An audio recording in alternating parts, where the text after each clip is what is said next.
शाम को 4 बजे से लेकर 7 बजे के बीच में शंकर और पार्वती के भ्रमण का समय रहता है। मेरे देवाधिदेव महादेव और माता पार्वती के भ्रमण का समय, भगवान शंकर पार्वती घूमने को निकलते हैं।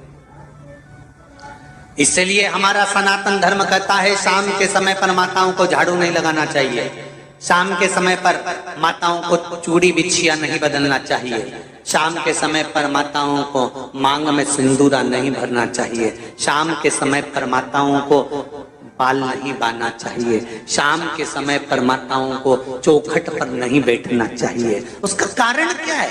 क्योंकि पार्वती जी ने भगवान भोलेनाथ जी से कहा था कि तुम मुझे रोज शाम के समय प्रदोष काल में भ्रमण के लिए लेकर जाते हो, मेरे लिए आज्ञा क्या है? शंकर भगवान ने कहा सुनो पार्वती, मंदिर के अंदर नंदी रहता है, जाने वाला यात्री जब मंदिर में मेरा दर्शन करने आता है तो नंदी के कानों में कहकर जाता है कि शिव जी को मेरे यहाँ लेकर आना।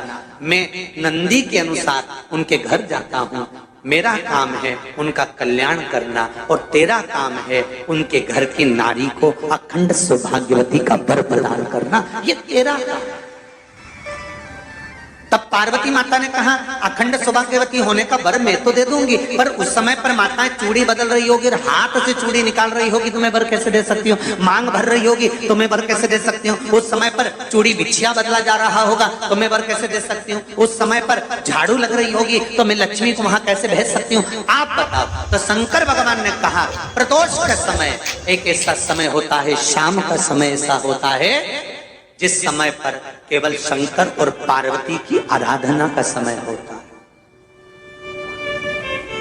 हम तो कई लोगों से कहते हैं अगर आपके यहाँ संपदा नहीं आ रही है, बहुत मेहनत कर रहे हो, फल नहीं मिल रहा, कहीं नौकरी, कहीं सर्विस या कहीं व्यापार या व्यवसाय में कहीं तकलीफ आ रही है, हम सबसे कहते हैं शाम का समय पकड़ लो, शंकर जी के मंदिर में दिया लगाना प्रारंभ कर दो।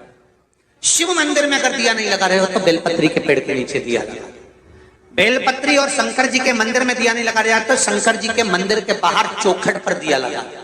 इतना भी नहीं कर सकते तो अपने घर के बाहर अपने द्वार पर दिया लगा दो, पर शंकर जी के नाम का श्री शिवाय नमस्तुभ्यम बोलकर शंकर भगवान को याद कर कर अपनी कामना कर कर बाबा का स्मरण कर कर पंचाक्षर मंत्र नमः शिवाय, षडाक्षर मंत्र ओम नमः शिवाय, द्वादशाक्षर मंत्र ओम नमो भगवते वासुदेवाय, जो मंत्र तुमको याद है उसका स्मरण कर कर लक्ष्मी हो चाहे नारायण हो चाहे राम हो चाहे कृष्ण हो स्मरण कर कर शाम के समय बाहर दिया लगा दो, दरवाजे के पास लगा दो। वो सुनेगा जरूर, आएगा तो उसका वेलकम जरूर होगा और वो कुछ देकर जरूर जाएगा। नियम तो बनाओ, उसकी चौखट पर जाकर कहना प्रारंभ।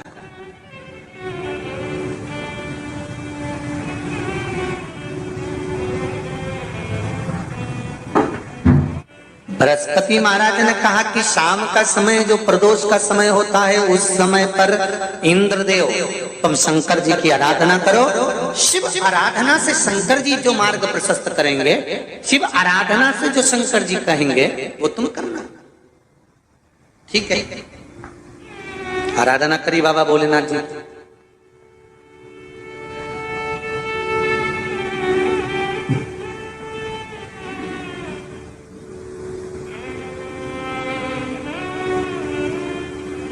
मालूम नहीं था इंद्रदेव को। बृहस्पति महाराज ने प्रदोष की महत्वता समझाई तो प्रदोष का समय जानकर शंकर जी पर 7 बेलपत्र प्रदोष के दिन इंद्र ने समर्पित कर दी बिना सोचे। कितनी बेलपत्र? 7। प्रदोष का व्रत करो चाहे ना करो, मंदिर में चढ़ी हुई बेलपत्र को उठा लो,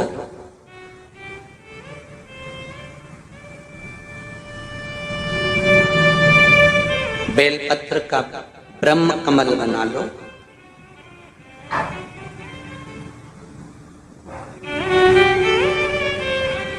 ब्रह्म कमल का मतलब होता है डंडी बीच में रहे, आसपास पत्तियां रहे। 7 पत्ती का ब्रह्म कमल बनाकर, जैसे ये पत्तियां हैं एक जैसी रखी हुई हैं तो इसको फैला लिया 7 पत्ती को, आपस में फैलाकर ब्रह्म कमल बना लें।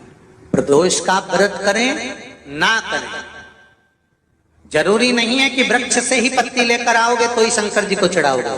शिव जी पे से चढ़ी हुई उठाकर धोकर ब्रह्म कमल बनाकर बाबा से विनय कर कर, हे प्रभु आज मैं इस काम के लिए जा रहा हूं, बाबा मेरा यह कार्य है, बोलकर श्री शिवाय नमस्तुभ्यम बोलकर शिवलिंग पर समर्पित कर दो।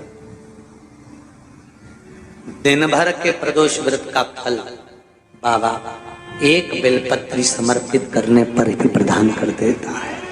शिव है। प्रदोष व्रत कर रहे हो उससे बढ़कर कोई प्रसन्नता नहीं, पर नहीं कर रहे तो प्रदोष के दिन या 12 महीने शिवरात्रि आती है। कर्पूर गौरम करुणावतारम। आप स्वयं कपूर की भांति हैं महाराज। कपूर जानते हो? अरे बोलो तो चमके। आरती में कब जलाया जाता है? जब आरती पूरी हो जाती है। कपूर क्यों जलाया जाता है? बोलते जाओ। कपूर जलाना क्यों जरूरी है? आरती में, यज्ञ में, अनुष्ठान में कपूर की क्या महत्व? कौन है ये कपूर? कपूर शंकर भगवान को कहा कर्पूर गौरम करुणावतार। आप कपूर की तरह श्वेत है, पर कपूर की तरह आप हैं, क्योंकि कपूर है क्या? जब भगवान राम और कृष्ण ने यज्ञ किया, देवताओं ने आवृत्त यज्ञ किया। भगवान विष्णु जिस यज्ञ को करे, भगवान राम ने जो अश्वमेध यज्ञ किया, देवताओं ने जो यज्ञ किया, आनंदमय भगवान विष्णु जिस यज्ञ को करे, यह अश्वमेध यज्ञ केवल राम ने नहीं, इससे पहले नारायण कर चुके थे। भगवान विष्णु लक्ष्मी के साथ अश्वमेध यज्ञ का अश्व राम जी के समय पर तो लवकुश ने पकड़ा था, पर विष्णु भगवान के समय पर वो यज्ञ का घोड़ा सब दूर घूमता रहा। वो अश्व जो आया वापिस, तो भगवान विष्णु से उस अश्व ने निवेदन करा कि अब मुझे करना क्या, मैं सब दूर से आ चुका, क्या मैं पृथ्वी पर ऐसे ही भ्रमण करता रहूंगा, जगत में ऐसे ही घूमता रहूंगा? तब भगवान विष्णु ने भगवान शंकर से निवेदन करा कि इस अश्व का क्या करें। शंकर भगवान ने 33 कोटि देवताओं को विराजमान किया।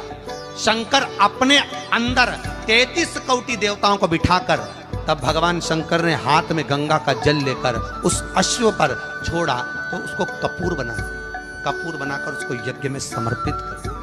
भगवान विष्णु से कहा, सुनो विष्णु, यज्ञ की पूर्ण आहुति पर यह कपूर के रूप में ये अश्वमेध यज्ञ के अश्व को दान दिया गया है। अर्थात पृथ्वी पर मनुष्य यदि अपने घर में आरती पूजन में कपूर को प्रज्वलित करेगा तो उसको 1000 अश्वमेध यज्ञ का फल उसी समय पर प्राप्त हो जाएगा। इसलिए हर आरती के पूजन के बाद कपूर का टुकड़ा जलाया। कपूर की बड़ी महत्वता है हमारे। यदि घर में क्लेश मचा हुआ है, बहुत अशांति है, बहुत ज्यादा क्लेश है, बहुत ज्यादा क्लेश, तो कपूर के 4 टुकड़े कर लीजिए और 4 टुकड़े कर कर चारों दिशा में घर में रख दीजिए। कितना भी झगड़ा चल रहा होगा, कितना भी क्लेश मचा होगा, शांति हो जाएगी, अपने आप शांति हो जाएगी 5 या 7 मिनट के।